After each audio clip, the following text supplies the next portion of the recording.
अगर आप अंधेरे में डरते हैं तो ये कहानी आपके लिए नहीं है। वेलकम टू अनस की स्टोरी। श्रापित बरसात हॉरर स्टोरी। रात के तकरीबन 2 बजे थे जब एक दूर गांव खेरापुर में अचानक से बादलों की गड़गड़ाहट गूंज उठी। ये कोई आम बारिश नहीं थी।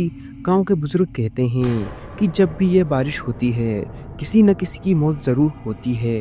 लोग इस बारिश को श्रापित बारिश कहते हैं। और आज फिर वही बारिश होने लगी थी। पूरे गांव में सन्नाटा छाया हुआ था। सिर्फ बारिश की बूंदें टीन की छतों पर गिरने की आवाज आ रही थी। लेकिन उस आवाज में कुछ अजीब था, जैसे कोई किसी के दरवाजे पर बार बार दस्तक दे रहा हो। धीरे धीरे लगातार। नीरज जो शहर से हाल ही में गांव वापस लौटा था, उसे इन बातों पर यकीन नहीं था। वो मॉडर्न लड़का था, उसे भूत प्रेत जैसी चीजों से चिढ़ होती थी। लेकिन आज जैसे ही उसने अपने पुराने कमरे की खिड़की से बाहर देखा, उसे दूर पेड़ के नीचे एक साया खड़ा हुआ दिखा, भीगता हुआ बिना हिले डुले। उसने जोर से आवाज दी, कौन है वहाँ? लेकिन कोई जवाब नहीं आया। बारिश तेज होती जा रही थी। तभी अचानक बिजली चमकी और उस साय का चेहरा दिखा, झुलसा हुआ, अधजला और आंखें बिल्कुल खाली, जैसे मौत में जिंदा हो। नीरज घबरा गया। उसने खिड़की बंद की और पीछे हट गया। उसके पसीने छूट गए थे, जबकि कमरा ठंडा था। उसे अपने बचपन की वो रात याद आ गई जब उसके चाचा की मौत भी ऐसी ही बारिश में खौफनाक मंजर में हुई थी। और तब भी किसी ने उस झुलसे चेहरे को देखा था। और गांव वाले मानते थे कि ये बारिश उस औरत का श्राप है, जिसकी जान बरसों पहले इसी गांव के लोगों ने एक जादू टोने के इल्जाम में जलाकर ले ली थी। उसकी आत्मा आज भी उसी जलती हालत में बारिश के वक्त वापस आती है, अपनी मौत का बदला लेने। नीरज ने अगले दिन गांव वालों के मंदिर के पुजारी से पूछा क्या ये सब सच है? पुजारी ने धीरे से जवाब दिया, बेटा, जिस रात वो औरत मरी थी उस दिन भी बारिश हो रही थी। तब से हर बार जब वैसी बारिश होती है कोई ना कोई मारा जाता है, और ये सिलसिला कभी नहीं रुका।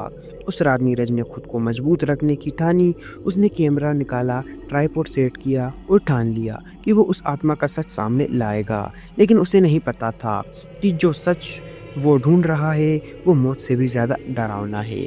फिर बारिश शुरू हो गई और जैसे ही पहली बूंद जमीन पर गिरी, गांव की बिजली चली गई। अंधेरे में बस बिजली की चमक थी और नीरज की धड़कनें कैमरे की स्क्रीन पर कुछ हलचल देख रही थी। वह साया इस बार वो सीधे नीरज के घर की तरफ पड़ने लग गया था। वो घबरा गया पर कैमरा ऑन रखा। दरवाजे की कुंडी तेजी से हिलने लगी। जैसे ही दरवाज़ा खुला, सामने कोई नहीं था, लेकिन फर्श पर गीले पैरों के निशान थे, चलते हुए पैरों के। और कमरे का टेम्परेचर जैसे अचानक बहुत गिर गया था। नीरज ने कैमरे की रिकॉर्डिंग चेक की। उसमें जो उसने देखा उसने उसके रोंगटे खड़े कर दिए। उस औरत का अधजला चेहरा कैमरे के बिल्कुल सामने साफ दिखाई दे रहा था। वो दीवार के आर पार देख रही थी, सीधे उसकी आत्मा के अंदर। नीरज अब समझ चुका था कि ये कोई मन का वहम नहीं है, ये आत्मा सच में है और इसका मकसद सिर्फ डराना नहीं बल्कि ख़त्म करना है। उसने पुरानी डायरी निकाली जो उसकी दादी जी ने उसके लिए छोड़ी थी, और उसमें लिखा था, इस बारिश से बचो, ये जलती आत्मा हर बार एक जीवन ले लेती है। नीरज ने उसी डायरी में जिक्र पढ़ा, एक मंत्र का, जिसे अगर सही तरीके से पढ़ा जाए तो आत्मा को कुछ समय के लिए रोका जा सकता है।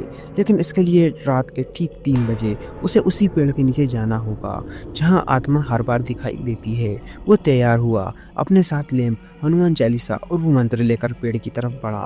बारिश तेज हो चुकी थी और हर कदम के साथ उसे ऐसा लग रहा था जैसे कोई उसके पीछे है। उसकी सांसें रुकने लगी, लेकिन हिम्मत नहीं छोड़ी। वो पेड़ के नीचे वहां पहुंचा। वहां कोई नहीं था, लेकिन तभी एक झोंका आया और उसके चारों तरफ आग की लपटें सी बन गई।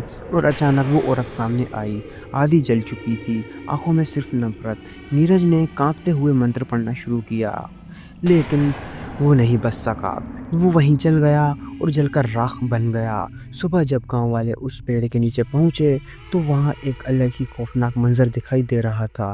नीरज की लाश पूरी तरह से जल चुकी थी। उसको पहचानना नामुमकिन था। सिर्फ उसको उसके कपड़े और कुछ उसके सामान की वजह से पहचाना जा रहा था।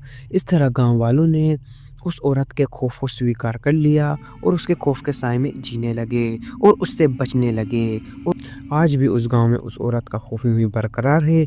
लोग कहते हैं जब भी तेज बारिश हो तो गांव में अपने घरों से बाहर ना निकले। जो इंसान जहाँ है वही चुपचाप डर कर खड़ा रहे। अगर ये वीडियो आप तक पहुंच गई है तो प्लीज़ आप लोग चैनल को सब्सक्राइब करें और मुझे अपना छोटा भाई समझकर सपोर्ट करें, क्योंकि आपके सब्सक्राइब करने से हमें मोटिवेशन मिलता है और वीडियो बनाने में भी अच्छा लगता है। तो प्लीज़ आप लोग मुझे सपोर्ट करें। यह कहानी केवल मनोरंजन के लिए है। इसका उद्देश्य किसी भी धार्मिक या सांस्कृतिक भावनाओं को ठेस पहुंचाना नहीं है। अंत में मिलता हूँ आपको नेक्स्ट वीडियो में किसी नए टॉपिक के साथ। तब तक love you so much Anas की जनता। अगर आप लोगों के पास भी कोई डरावनी हॉरर स्टोरी है तो आप हमें इंस्टाग्राम पर डीएम करें। जय हिंद, जय भारत। अगर आपको वीडियो अच्छी लगी हो तो प्लीज़ वीडियो को लाइक करें और चैनल को भी सब्सक्राइब करके बेल नोटिफिकेशन को ऑल पर प्रेस कर दें।